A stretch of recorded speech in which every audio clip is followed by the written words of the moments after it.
Hello, my name is William Salisbury, and I will be going over the tutorial you're about to start.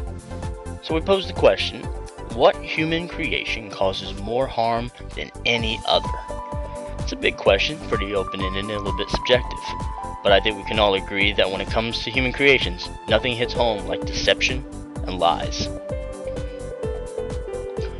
What can you do to lessen the impact or the potential damage caused by deceptions? That's a good question.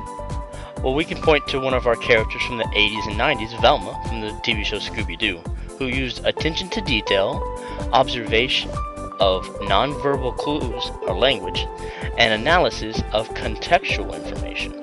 These things in combination will serve us all well as we go through the tutorial, so let's get started.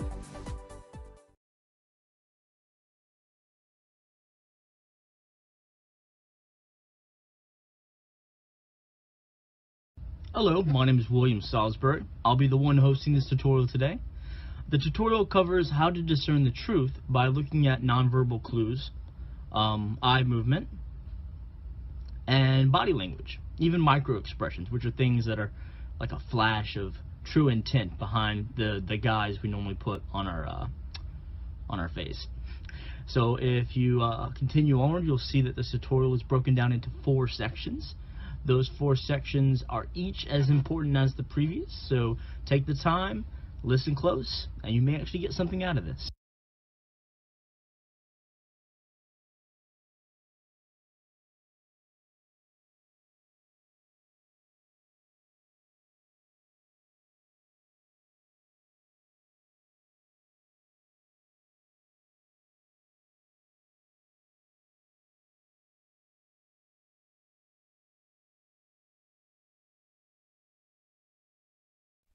The first step in being able to better discern truth is agreeing on a common definition that will allow us to be on the same page. So truth is subjective for the purpose of this tutorial. This means it is interpreted on a personal level. Something can be factually false and still be true to the person.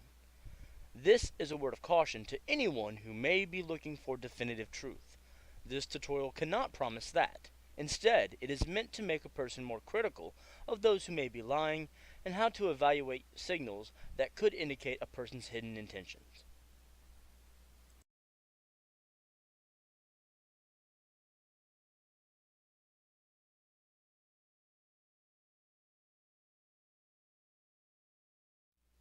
What could be used to define a common view of truth? Let us start with the term's opposites: deception, lies, deceit, dishonesty, and falsehood. So in a very basic mentality, we could say that truth is clarity, openness, honesty, and the intent to convey reality. While there are many ways we can interpret the term, the main point that we have to understand is that truth is subjective. If a person believes they are telling the truth, even if the statements are false, the person observing the teller may perceive their statements as true.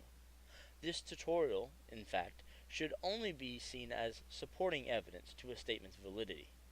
You should never suppose that you can tell 100% of the time if someone is telling the truth or not.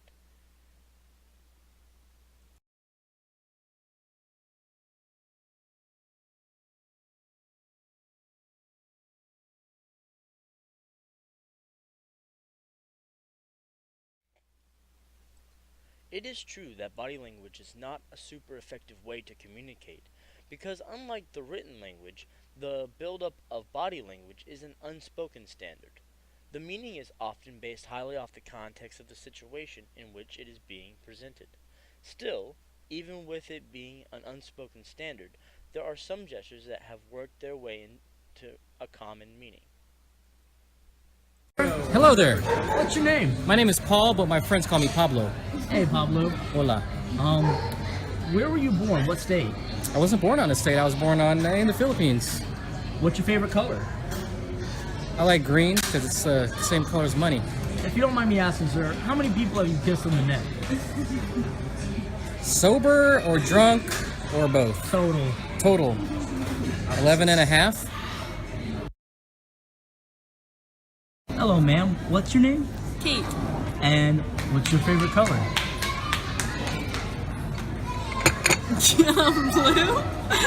And where were you born? What state? Wisconsin. And how many people have you kissed on the neck? Ever? Take a lifetime. Tonight. Yeah. I don't know.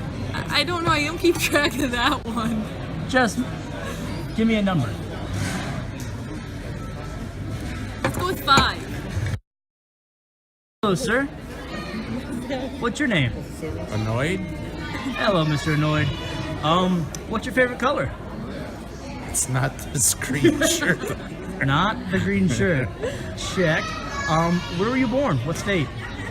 Delaware. And if you don't mind me asking, how many people have you kissed on the neck?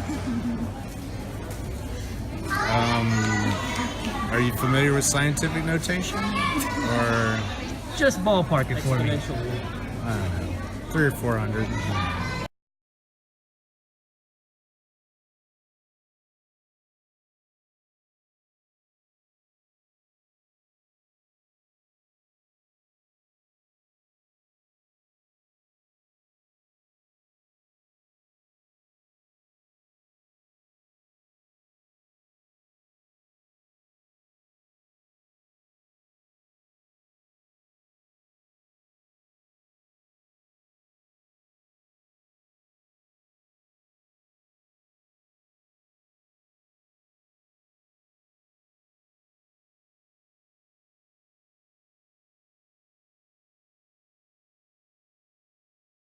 Hey Ryan, can you give me a second of your time? Sure.